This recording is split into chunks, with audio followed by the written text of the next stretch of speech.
Hello children, welcome to another EVS1 class today. So let's start our today's class with a wonderful thought. The way get started is to quit talking and begin doing. This really relates well with the children, isn't it? Truly applies to the children. See, the way get started is to quit talking and begin doing, isn't it? So if you want to start anything and if you want to do any work successfully, the very first thing which we have to do is to stop talking and begin doing the things. Okay, then we could be successful in doing our task.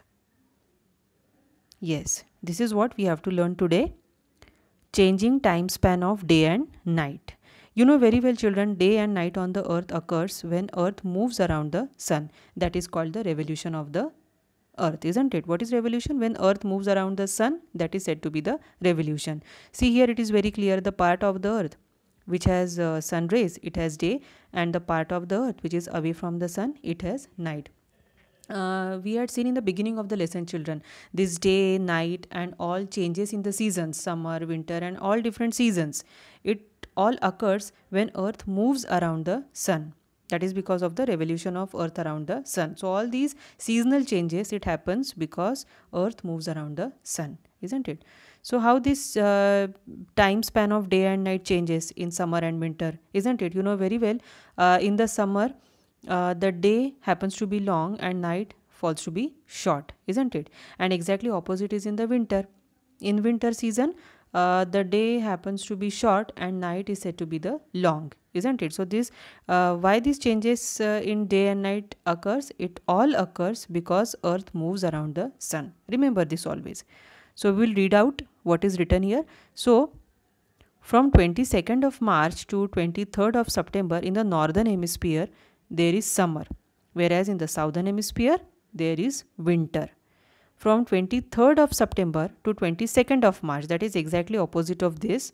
In the northern hemisphere we will experience winter season, and in the southern hemisphere there will be summer season. Okay, so these changes in the day and night, it all occurs because of revolution of earth around the sun. Okay.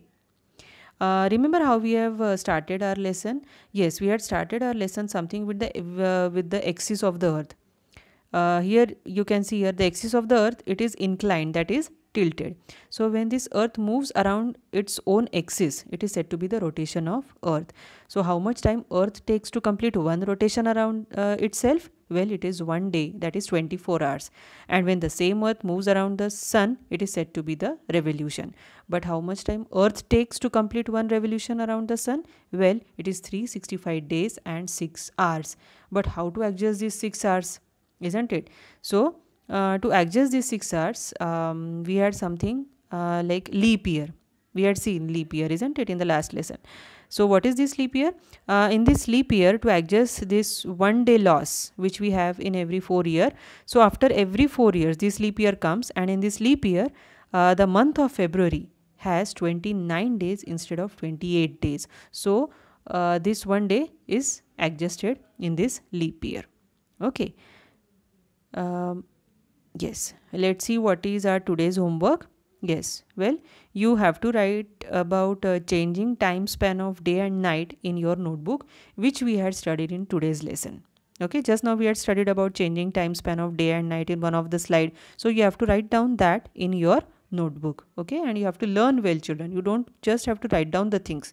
You equally have to learn. Okay, so this is all for again our today's short EVS1 lesson. We are going to meet again in the next lesson. Till then, bye to all of you and take very, very good care of yourself.